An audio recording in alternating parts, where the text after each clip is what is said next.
यूसुफ अलैहिस्सलाम जानते थे कि सारे दरवाजे बंद हैं, फिर भी बंद दरवाजे की तरफ वो दौड़ पड़े और खुदा ने एक एक करके सारे दरवाजे खोल दिए। कभी अगर लगे कि तुम्हारे लिए भी दरवाजे बंद हैं तो जान लो कि तुम्हारा और यूसुफ अलैहिस्सलाम का खुदा एक ही है। बच्चा चाहे जितनी आवाज से रोए, फौरन वो आवाज सोई हुई माँ को जगा देती है। तो ये कैसे मुमकिन है कि वो रब जिसे नींद ना आती है ना ऊँघ, और जो अपने बंदों से माँ से 70 गुना ज्यादा मोहब्बत करता है, अपने बंदे की आह पर इसकी फरियाद ना सुने, अपने बंदे की हाजत पूरी ना कर सके। अल्लाह से गिड़गिड़ा कर मांगने वाले बनो, हर मुश्किल आसान हो जाती है। ख्वाजा हसन बसरी रहमतुल्लाह अलैह ने बसरा में एक गुलाम खरीदा। वो गुलाम वलीउल्लाह साहिब निस्बत और तहज्जुद गुजार था। हजरत हसन बसरी रहमतुल्लाह अलैह ने इससे पूछा कि गुलाम तेरा नाम क्या है? इसने कहा, हुजूर गुलामों को कोई नाम नहीं होता, मालिक जिस नाम से चाहे पुकारे। आपने फरमाया, ए गुलाम तुझे कैसा लिबास पसंद है?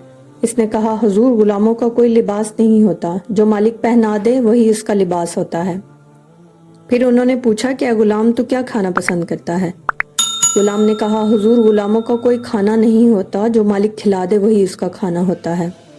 ख्वाजा हसन बसरी चीख मारकर बेहोश हो गए। जब होश में आए तो फरमाया, ए गुलाम मैं तुझे आज़ाद करता हूँ। मैंने तुझे पैसे से खरीदा था, मगर अब तुझको पैसा नहीं देना, मैं तुम्हें मुफ्त में आज़ाद करता हूँ। गुलाम ने पूछा कि किस नेमत के बदले आप मुझे आज़ाद कर रहे हैं? आपने फरमाया, तुमने मुझे अल्लाह की बंदगी सिखा दी है। बीबी आमना रजी अल्लाह ताला अन्हा फरमाती हैं कि जब आप सल्लल्लाहु अलैहि वसल्लम मेरे पेट में आए तो एक बादल का टुकड़ा आसमान पर वारिद हुआ। मैं जहाँ जहाँ जाती वो बादल मेरे ऊपर छाँव करता। मैं जब बकरियां चराने जाती तो बकरियां मेरे पीछे पीछे चलती।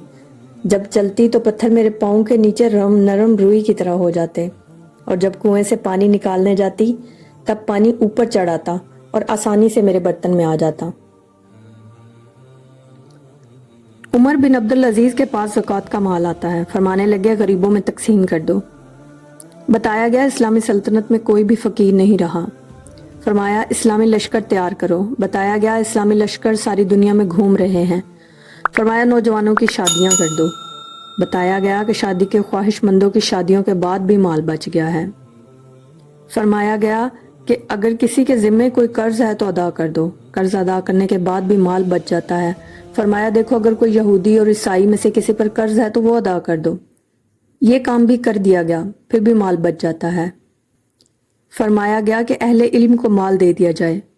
इनको माल दे दिया गया, माल फिर भी बच जाता है। फरमाया, इसकी गंदम खरीद कर पहाड़ों के ऊपर डाल दो कि मुस्लिम सल्तनत में कोई परिंदा भी भूखा ना रहे।